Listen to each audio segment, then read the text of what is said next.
Subok. Ay! Kasha! Kasha pala. O, tanggalin natin para pakita ng full face. Ito isa. O, full face. Kasha, dalawang helmet. Unang-una sir, yung maling paggamit, accident po, on damage po siya. Medyo mabigat nga, lumalaban. And ang cash price sir, 306,000 plus 2,000 sir for 3 years registration. So dapat tingin lang kaya lang, sumama na ang ADB 350. Ang ganda, sarap. Sobrang smooth.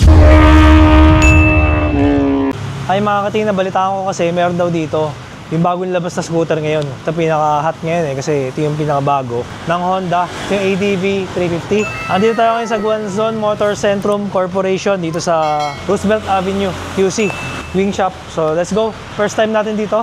Tingnan natin. Hi boss. Ayan. Hey, Sir Jason. Good afternoon. Ayan. Afternoon. Ito na. Ang laki. Ang laki pala.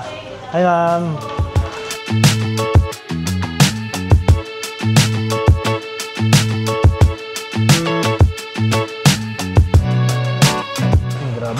Bidang-bida, nasa gitna pa talaga siya. Yung kulay niya, parang siyang matte red na na ginawang glossy. Parang semi-glossy. Hindi siya sobrang glossy.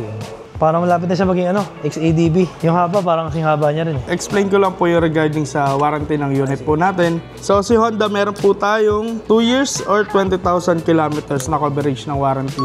Whichever comes first po, sir, no? So kahit wala pa pong 2 years, umabot na po tayo ng 20,000 kilometers, void na rin po yung warranty. So engine and electrical po yung coverage ng warranty natin, sir. May mga reason po na ikaka-void ng warranty natin. Unang-una, sir, yung maling paggamit, accident po, on damage po siya. Then yung hindi pagsunod sa periodic maintenance schedule po. Then pagpapaayos sa hindi accredited technician. Then modification po, maaari ding ika-void ng warranty natin. Lalo pag nagalaw si electrical and engine po. Meron tayong service area dito, sir. Punta lang po kayo, dalhin niyo po itong warranty booklet. So dito naman po sa warranty booklet, meron po tayong pre-service coupon, 3 beses po. Ayan po siya. Pre-service number 1. So mako-consume mo sa sir ng 500 to 2,000 kilometers or 3 months. Then second coupon po, 2,000 to 6,000 kilometers or 7 months. Then yung third coupon, 6,000 to 12,000 kilometers. So PMS po ito. Check na rin po niya yung mga basic natin.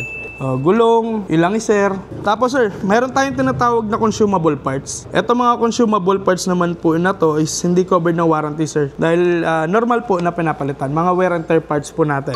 Sample po, spark plug, filter elements po, fuse or bulb, coolant, cables po, clutch cable, throttle cable, speedometer, brake shoe, brake pad, yung mga disc po, then rim or yung mags, gulong, sir, hindi covered ng warranty. Mga lubricants po natin, engine oil, gear oil, brake fluids, as mga oil seal po natin.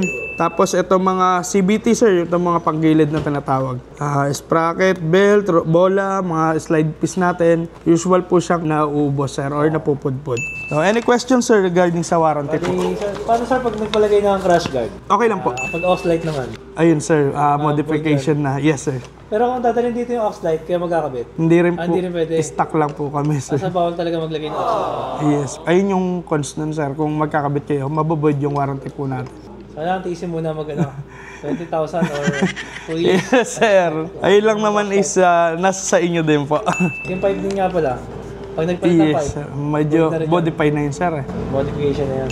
Yes, sir. Maraming salamat Pwede, po. Pag nagpalit ng gulong, yung Pwede po. ibang klaseng gulong. Hindi naman po siya covered din. Demo sa atin ni Sir Joe M. Ito yung remote natin, sir. Bali, isa lang yung remote natin, sir. Katulad ng Giorno. Tinipid na rin. Bali, pag nawala yung indicator niya dito, sir, bali pupush natin siya, sir. Yun siya. Kasikot natin siya. Tapos sa ano naman, sir, sa start niya, dito lang din. Parang ADB lang. Bali ito, sir, ano na din siya, Honda Road Sync. Bali, mag-install tayo ng Honda Road Sync app. Tapos sa display niya naman, sir, pwede siyang pumili lang bar o kay circle lang siya. So anong sir? Prepare niyo, sir. Circle lang, sir. Sa traction control niya, sir, pwede siyang i-off, pwede siyang on. Hold niya lang siya dito. Lalabas na siya dito. Pag niyo delete yan, hold niya lang siya ulit. Usually, ginagamit yan sa rough road. Oo, sir. Ang tank capacity niya is 11.7 liters. Sa U-box niya naman niya, sir, is 48. Tapos siya dito, sir. Dalawang helmet. May divider na din siya, sir. Kasya full face dito. Yes, sir. Tapos may under na din siya. Light seat. Yung battery niya, sir, andito din, sir. Ganyan din. Opo. Sa fuel niya naman, dito. Bali, may gas na yan, sir, 1 litro. Thank you. Tapos lagi lang i-push lang natin, sir. Ang seat niya, laging ganyan. Ito yung patay niya talaga, sir, 0. Yung seat niya naman yan. Yung sa makina naman, sagad siya sa dyan. Tapos lagi lang natin patapusin yung animation niya, sir. Para hindi madali yung panel natin. Kasi nadadali ang panel natin once na ganyan lang. Tapos start agad. Masama yun. Oo, sir. Hilahin mo sir, hilahin mo lang. Parang ADB 160. Oo, sir. Dalawa siya. Hila lang. Oo. Ganyan siya, sir. Pag pinindot natin to, sir, may magbiblink dito ng red. Pag ginawa natin siya, mag-alarm siya, sir. Pwede natin patayin dito, pwede din dito. Push lang natin siya. Mag-alarm pa rin siya, sir. Halimbawa, pinindot ko ulit, magbiblink ulit siya dito. Pag ginalaw natin siya, mag-alarm. Pag pinindot dito, hinto. Tapos mag-alarm ulit yan. Parang Yun siya. yung snooze, parang sa alarm sa cellphone. Dito talaga yung pinaka-deactivate. Oo, sir, para maano yung niya, alarm niya talaga. Tapos ito, sir, pwede natin siya patayin, sir. Once na pinatay natin ito, sir, hindi natin ito ma-open kahit anong push niya. Tapos hold lang natin siya. Pag nag-green na, sir, doon pwede na siya. Basta laging pag nawala to, sir, laging push lang siya, sir. Kasi kung hindi nyo siya pinush, tapos wala to, hindi natin siya ma-open, sir. Kaya laging dapat nakapush lagi tayo. Yung charger port niya, Type-C na din siya, sir. Push lang natin to. Tapos andito yung ano niya, sir, charging port niya. Ano yan, parang yung fast charger niya, 3.0. Ayun siya, sir. Pero dapat pag ginagamit ko natin, sir, naka-open yung makina ng maandar talaga. Para hindi ma-drain yung battery natin. Pakita natin yung taillight. So, taillight niya, bago rin. Bagong design. Ito natin yung taillight. Ito, design lang pala to, design. Ito lang talaga yung ano niya. Brake light. Makamatay yung ano, no? Ganon. Parang ano, no? Parang sport bike yung taillight. Ito, garnish lang to. Parang design lang siya. Tapos yung intake niya nandito na kagad, sa airbox niya. Yung pala radiator niya, nasa harap na. Kaya mas maganda na yung cooling system niya. Nandito na. Tapos yung front fork niya ang haba. Kasi hanggang dito. Hanggang dito siya. So parang na siya talagang motorcycle na. Kasi hanggang dito na yung front forks. So mas stable na to during high speed tsaka yung handling niya. Ayun, ilaw niya. Itong DRL niya, parang same sa ADB 160. Parang hawig no? Same nga lang sa ADB 160. Pati headlight pala. Same lang. So parang wala nagbago. Parang same lang din. Kaya kamukha lang din siya ng ADB. Pero ito, meron na siyang handguard as standard accessory na siya. So mukha lang talaga pang off-road. And syempre, try natin yung seat height. Tsaka kung gaano kabigat. Medyo mabigat niya, lumalaban. Ayun. Try natin kung gaano kataas. Para tayo naka-big bike kata rito. Oo nga, mataas. Taas nga para XADB. Kasi malapad Malapad yung katawan. Para ka na talaga naka-big bike dito. Ganda, may pahinga ka ng rito, ng sapatos. Ganda, passenger seat. Passenger foot peg dito. Ganda, quality. Wala siyang radiator dito. Masarap na, kaya dito malinis na. Water pump na lang nandito. Okay, tapos meron siyang tire hugger. Kaya yung putik talagang safe. Ito meron pa siyang matting sa ilalim. Hello po, good afternoon. Welcome to Guanzon Honda. May mga promo tayo ngayon dito sa Honda Roosevelt Prisco. Ang cash price sir ng natin, Winner X Standard. 159,900 na lang siya sir for cash. Then 3 years registration sir. Then si white naman po, yan sir. Same din, standard sir, 115,900. For cash. Pag installment sir, ang down payment po natin is 7,800. Then ang monthly 6,062, good for 3 years. And then yung promo natin until end of the month, July 31 po. Ang available unit natin sir, we have Beat Premium. Itong Beat sir, 72,400. Then si Click 125 po, SRP 81,900. Yes sir, yung bagong decals po natin. 2025 model. Pag installment sir, ang minimum down is 5,800. Then sa 3 years po, 4,418 sir ang monthly. Old sir, PCX. Kung cash po, less pa to sir, may discount pa po. Ito naman sir is monthly niya, minimum down 15,800 sir. Then 3 years po, 7,398 sir. Good for 3 years. Then we have PCX standard, 2025 model. Ang cash price sir, 133,400. Then ang monthly niya sir, minimum down, 13,800. Monthly sir, in 3 years, 6,653 sir. Then we have a ADB 160. Cash price sir, 168,900. Then we have a Click 160. Sa Click 160 natin sir, may promo po siya until July. Less 1,000 sir. Bali 116,900 SRP. Less 1,000.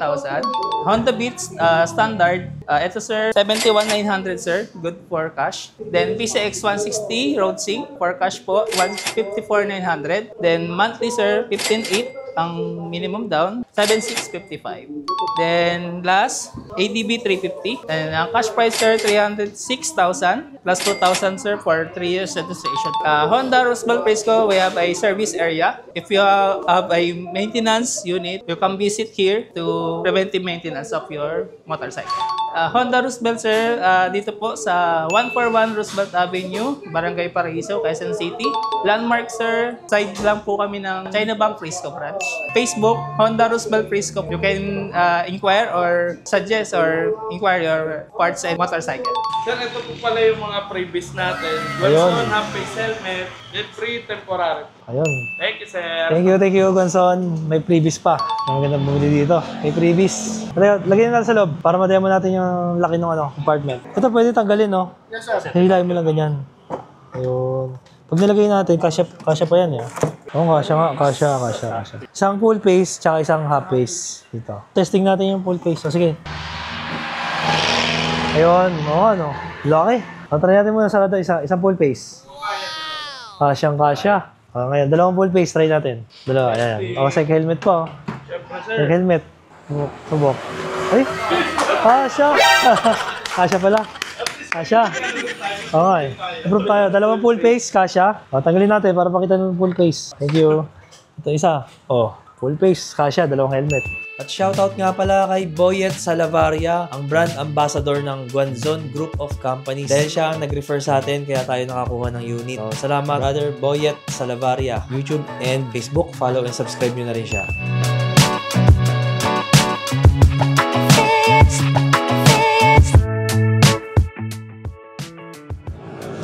So dapat tingin lang kaya lang sumama na ang ADB 350. Ito na siya. Laki.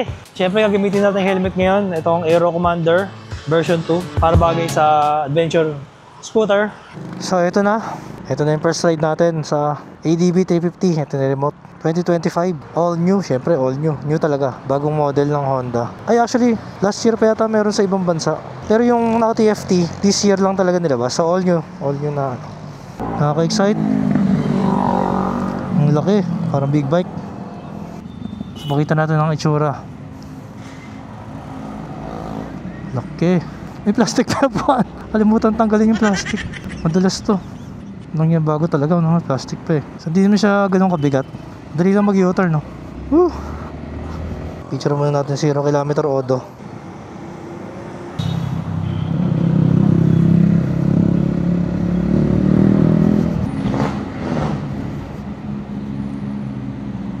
Okay na. Okay na. Thank you. Ingat. Yun. Uy. Galing ah. Dami apakan. Ganda ng apakan niya sa gilid ah. Kontrolado. So problema ngayon matraffic. Saan kaya tayo dadaan? May shortcut yata dun. Sarap. Bago. Sarap talaga pag bago, no? Sarap naman ang pakiramdam ng bago. Una feeling ko para siyang XADV pero hindi naman. Mas maliit siya ng konti sa XADV. Actually yung baba nga nung panel niya. Hindi kasing gaya ng XADV talaga mataas. Very upright riding position. Maganda sa kanya mataas yung handlebar niya. Para ka naka proper adventure bike talaga. So mamaya natin subukan yung kung malakas ba yung hatak. Sarap. Ayun, enjoyin lang muna natin yung yung pakiramdam. Kasi syempre alam niyo naman pag bagong motor ka, lalabas mo lang ng kasa, kailangan mong i-brake in. Yan, meron tayong tinatawag na brake in period. Pati yung gulong, pati yung brake pad. So kailangan iskrabin mo yan. Eh syempre, dahil nga bago yung motor natin, hahanap tayo ng mga malalayong lugar. Kailangan kung saan yung malalayo, dun tayo para maka-break in. Tsaka ma-enjoy natin yung ride. Ang gaan manakbo. Very nimble, no? On paper, 188 kilo yung weight niya. Pero pag ginagamit mo, tinutulak mo, di naman siya ganun kabigat. Very smooth. Ang smooth ng makina. Ang ganda. Grabe yan. Ang ganda na itong motor na to. The perfect commuter. Laki kasi ng compartment eh. Sarap ang long ride na ito. Pang service. Kumusta siya sa U-turn? Subukan natin. Dito tayo mag-U-turn. Dali lang.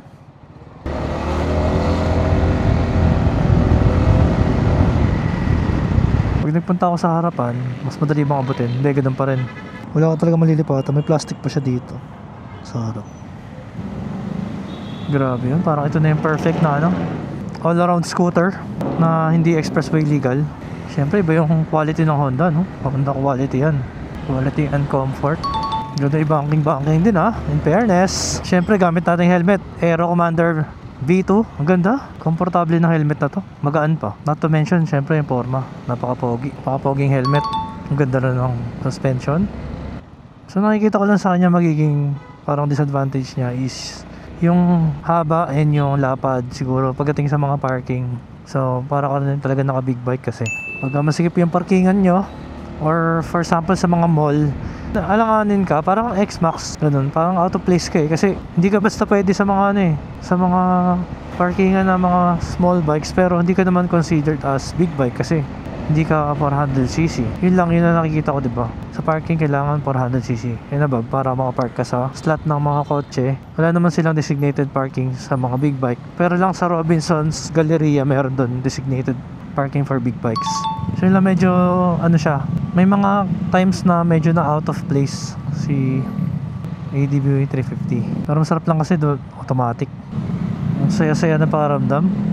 Siyempre, thank you Lord kasi hindi ko akalain na darating pala yung araw, no? Bilang pagkakaroon ng simple lifestyle, hindi ko akalain na darating pala yung araw na eto na, magkakaroon tayo ng mga ganitong blessings. Sarap-sarap sa pakiramdam at ang saya-saya, makaka-proud lang na nakuha natin yung mga ganitong blessings ng sariling sikap.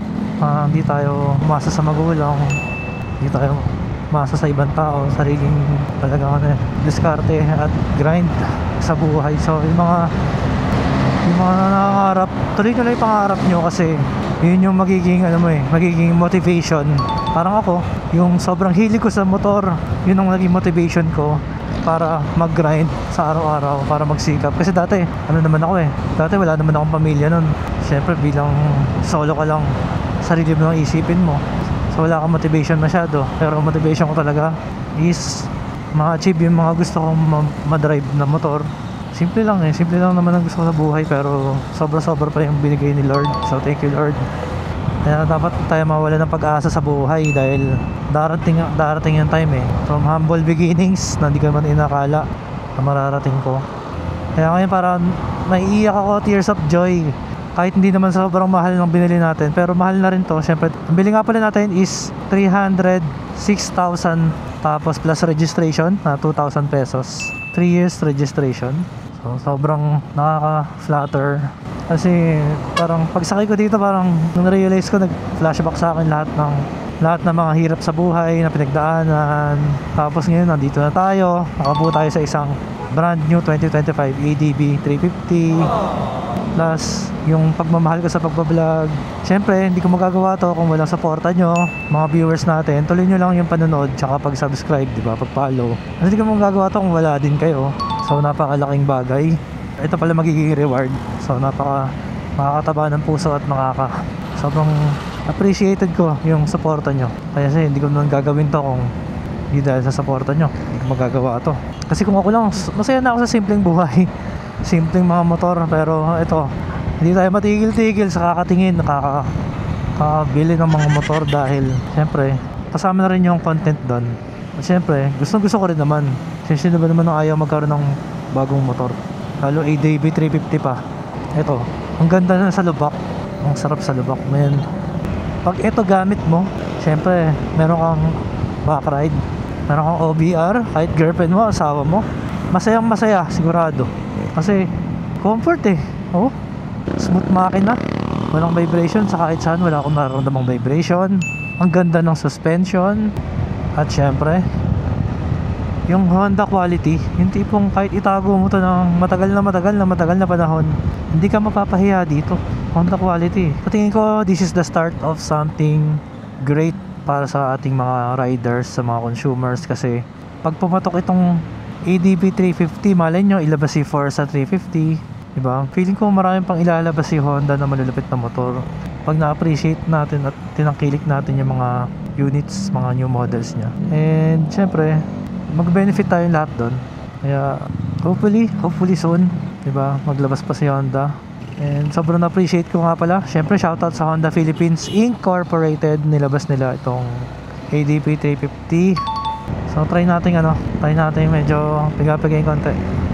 Kumusta yung hatak? Ganda. Eh syempre, alam mo naman yung mga Pinoy, malilikot. For sure, in the future, meron na rin engine upgrades. Magkakaroon din ng mga upgrade to. Alam mo naman tayo, hindi tayo nakontento sa stock. Gusto natin mag-setup. Pero para sa akin kung meron kang ADB 350, hindi mo na siguro kailangan mag-upgrade. Pero lang kung talagang gusto mong maging malakas, pero maganda na to pagka may ride. Hindi ka na mapapaiwan dito. Spawn natin. Planted yung gulong. Kasi nga mabigat, may kabigatan, planted siya. Mas stable during cornering and high speeds. Ganda pong marilaki na ito. Panalo. Ganda ng handling, sobrang panalo nito. Siyempre panalo rin helmet ko, no? Ang ganda. Sarap ito. Sarap ipang bundok, light trail, mga rough roads. Ganda ng suspension And then itong Aero Commander version 2 galing Ang lapad ng visor niya, kitang-kita mo yung mga nasa gilid. Kita mo talaga lahat sa lapad ng visor. Siyempre sobrang stable nito kasi ang haba ng wheelbase. Ganda. Sarap. Panalo to mga katingin. So hindi kailangan maging malaking tao or matangkad para makapag ADB 350. Ang kailangan mo lang is lakas ng loob. At syempre skill para ma-maneuver or mag-tiptoe during standstill traffic or singit-singit. Isang pigala, na kagad mataas na kagad na speed. Preno, napakaganda ng preno. Lakas.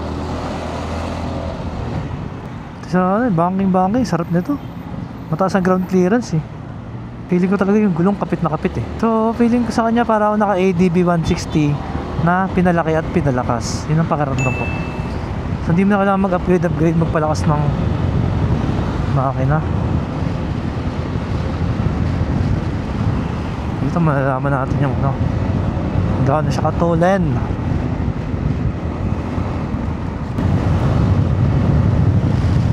Ang ganda. Sarap. Sobrang smooth. Parang e-bike ganun. E-bike smooth. Wala kang maramdamang vibration.